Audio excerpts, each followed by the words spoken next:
तौर पे मानव समुदाय को हम तर्क और आस्था के आधार पर दो पार्ट में डिवाइड कर सकते हैं। तर्क और आस्था को पहचानने के लिए या यूं कहें तर्क और भक्त को पहचानने के लिए इसकी हम मनोवैज्ञानिक जांच करेंगे और इसके लिए हम एक एग्जांपल लेते हैं, जैसे 3 एप्पल प्लस 4 बनानास, यानी कि 3 सेब और 4 केले कितने हुए। आमतौर पे अभी तक जो भी आपकी प्रैक्टिसेस रही हैं या जो भी अभी तक आप जानते हो, समाज से सीखा है, उसके आधार पे आपका आंसर बिल्कुल सिंपल होगा कि ये 7 होगा। लेकिन जब क्वेश्चन ये हो कि 7 क्या, एप्पल या फिर बनाना, तो फिर आपके पास कोई जवाब नहीं होता। और आज 21वीं सदी में भी जिनका आंसर 7 है उनके लिए प्रश्न चिन्ह है कि क्या आप तार्किक हो या नहीं हो। मसलन आप ये देखें कि आपको ये 7 कैसे पता चला, जबकि 3 एप्पल दिया हुआ है और 4 बनाना दिया हुआ है। दोनों की डायमेंशन बिल्कुल ही अलग है। आमतौर पे अभी तक जितनी भी बातें जो धर्मों ने खोजी थी वो बिल्कुल ही फिजिकल लेवल पे थी, वो उसकी डेप्थ में नहीं पहुंच पाए थे। उनने ये तो सर्च कर लिया कि हाँ 3 + 4 7 तो होगा, लेकिन ये नहीं खोज पाए कि 7 होगा तो 7 क्या होगा, एप्पल होगा या बनाना होगा या फिर कुछ और होगा।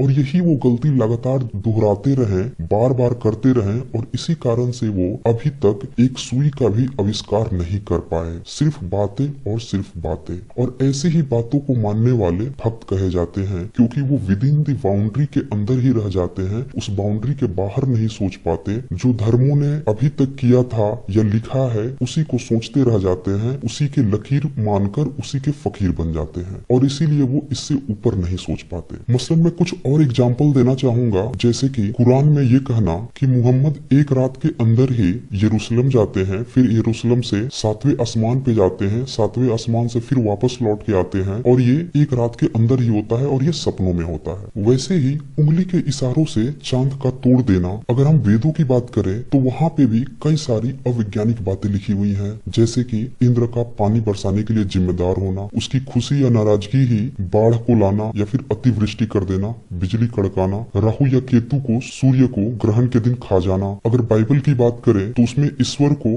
अपने बच्चे को जन्म देने के लिए खुद ही धरती पे आना, फिर उसके बच्चे का पानी के ऊपर चलना, किसी रोगी को छूते ही ठीक कर देना। इस तरह की अवैज्ञानिक और गलत धारणाएं लिखी गई हुई हैं। हजारों सालों से इस तरह की अवैज्ञानिक बातें हमेशा ही धर्मों में लिखी हुई है। अब जरा सोचिए, इन बकवास बातों को आप कैसे सत्य मान सकते हैं, जब आप 3 केले + 4 एप्पल्स को नहीं जोड़ पा रहे हैं और धर्मों के अनुसार इसका आंसर 7 है। ऐसे लाखों उदाहरण भरे पड़े हैं धार्मिक किताबों में जो सिर्फ बकवासें हैं, और इन बकवासों को अंतिम सत्य बनाने के लिए ठेकेदारों ने उसके नाम पे सदियों से पूंजी तो इकट्ठा की ही, साथ में शोषण, हिंसा, कुप्रथा की गंदगी भी फैलाई और पूरी दुनिया को बदबूदार बना दिया। वास्तव में जो धर्म की किताबें हैं वो एक बाउंड्री प्रोवाइड करती है। उस बाउंड्री के अंदर ही आपको सोचना होता है, उससे आप बाहर नहीं सोच सकते, और उसे मानने के लिए एक अंधभक्त की जरूरत होती है जो ब्लाइंडली इस बातों को फेथ कर सके और बिल्कुल मान सके। और इसीलिए जिसे आप भक्त समझते हो वो इनको फॉलो कर रहे होते हैं। आइए विज्ञान के अनुसार देखते हैं कि अगर हम 3 एप्पल और 4 बनाना जोड़े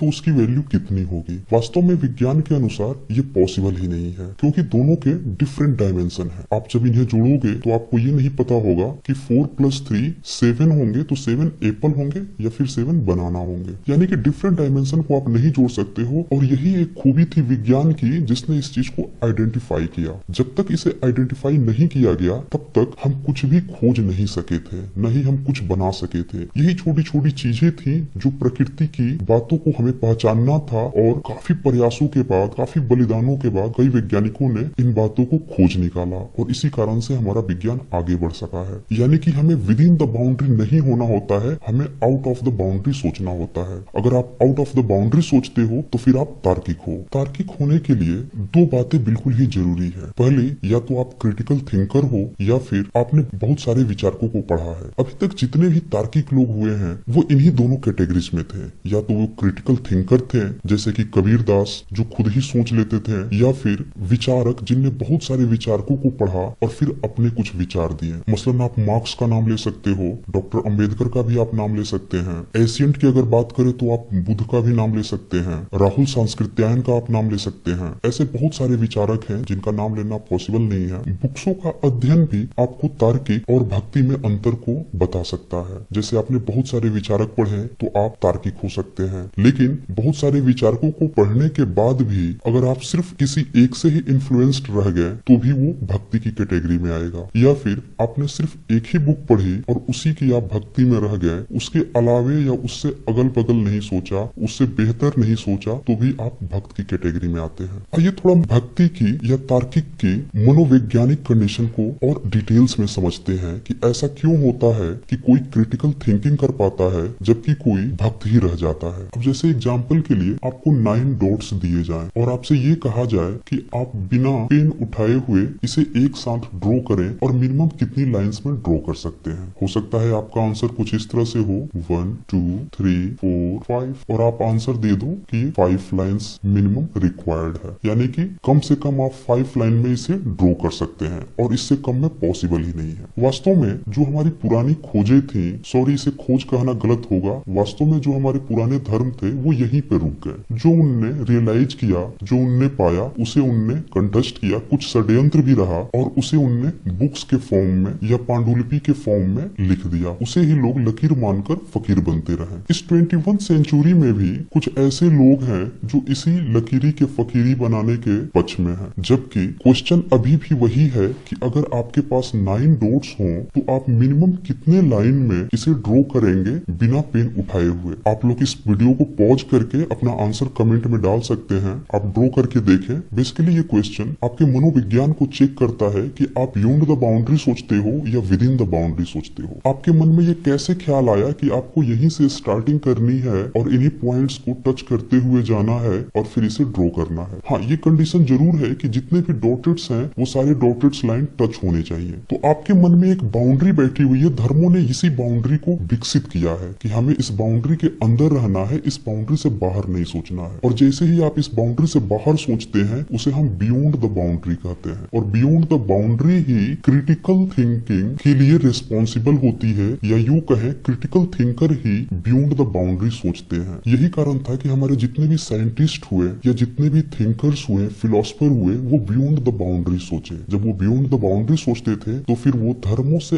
अलग हटकर उन बाउंड्री से बाहर जाकर कुछ नया खोजते थे और कुछ नया आविष्कार करते थे। अन्यथा धर्मों ने तो सिर्फ भक्त पैदा किए, वैसे भक्त जो लकीर के फकीर बने रहे और जो भी बाउंड्री से बाहर सोचने की बात करता उसे वो क्रिटिसाइज करते, उसे दबाते या फिर हिंसा का शिकार कर देते। एक बात तो आपको यहाँ क्लियर हो गई होगी कि जो भक्त है, भक्त के लिए भक्ति होनी जरूरी है और भक्ति के लिए ईश्वर होना जरूरी है, ईश्वर होने के लिए धर्म जरूरी है और धर्म के लिए धार्मिक ग्रंथ। और जो भी धार्मिक ग्रंथ है वो वास्तव में विद इन द बाउंड्री की बात करते हैं और वो भी विद इन द बाउंड्री सही नहीं होती बल्कि षड्यंत्र पूर्ण होती है। इसीलिए जो भी इनसे रिलेटेड है या जो भी धर्म की बाउंड्री के अंदर थिंकिंग करते हैं उनकी काफी संकीर्ण मानसिकता होती है, वो बिल्कुल ही वाइड नहीं सोच पाते या क्रिटिकल थिंकर नहीं हो पाते। अब अगर जो बियॉन्ड द बाउंड्री सोच रहा होगा उसके लिए इसी का आंसर कुछ इस तरह से होगा। वो इस बाउंड्री को दूर ले जाएगा, वो कुछ इस तरह से ड्रॉ करेगा,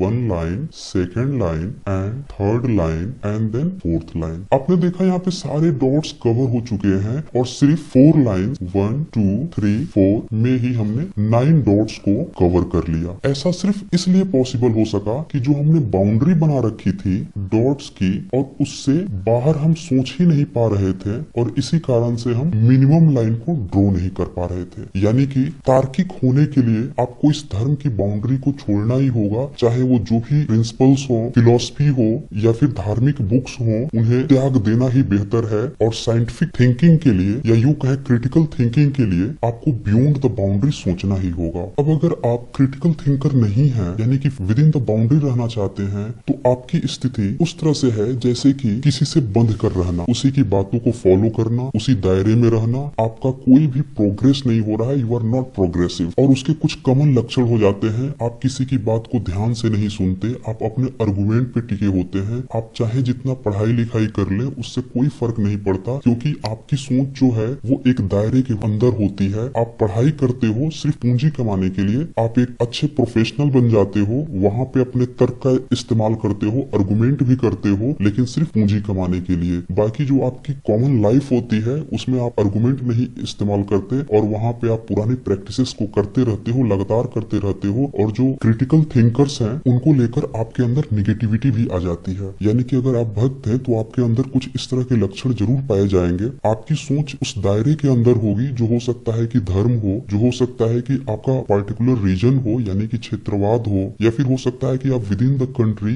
राष्ट्रवाद की बातें ज्यादा करते हो, या फिर हो सकता है कि आप किसी पर्टिकुलर पर्सन या किसी महापुरुष के इन्फ्लुएंस्ड में ज्यादा हो, या फिर ये भी हो सकता है कि आप किसी पर्टिकुलर दर्शन के इन्फ्लुएंस में ज्यादा हो, या फिर किसी पॉलिटिकल पार्टी को लेकर आपके अंदर सहानुभूति कुछ ज्यादा हो। और ये कुछ लक्षण भक्ति के होते हैं। अगर आप क्रिटिकल थिंकर हो और बियॉन्ड द बाउंड्री सोचते हो तो आप पूरे मानव समुदाय के बारे में सोचते हो, उसकी भलाई के बारे में सोचते हो, एक समता मूलक समाज की कल्पना करते हो। आप सारे आदर्शों, प्रिंसिपलों और जितने भी दर्शन रहे सबका अध्ययन करते हो, उनकी अच्छाइयों को बाहर निकालते हो। आप बियॉन्ड द बाउंड्री यानी कि नेशन की बाउंड्री के बाहर भी सोचते हो। आप ग्लोबलाइजेशन के बारे में सोचते हो। आप किसी पर्टिकुलर रीजन, पर्टिकुलर भाषा या लैंग्वेज से बंधे हुए नहीं रहते। आप किसी पर्टिकुलर रिलीजन या धर्म से भी रिलेटेड नहीं रहते। जाति प्रथा और कुप्रथाओं का भी आप बहिष्कार करते हो। इन सब से बाहर निकलकर आप सारे मानवों को एक मानव समझते हो, न कि उसकी पहचान। जैसा कि आजकल देखा गया है कि लोग नाम इसलिए पूछते हैं ताकि उसके कास्ट को जान सके, उसके धर्म को जान सके। इन सारी बाउंड्रियों से आप बाहर निकल के आते हो। ऐसा होने के लिए आपका क्रिटिकल थिंकर होना बहुत ही जरूरी है और सिर्फ क्रिटिकल थिंकर ही ऐसा कर पाते हैं। तो दोस्तों,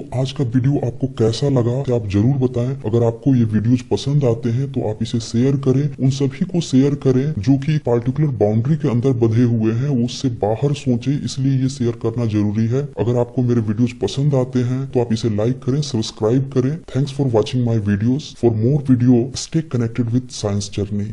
थैंकिंग यू।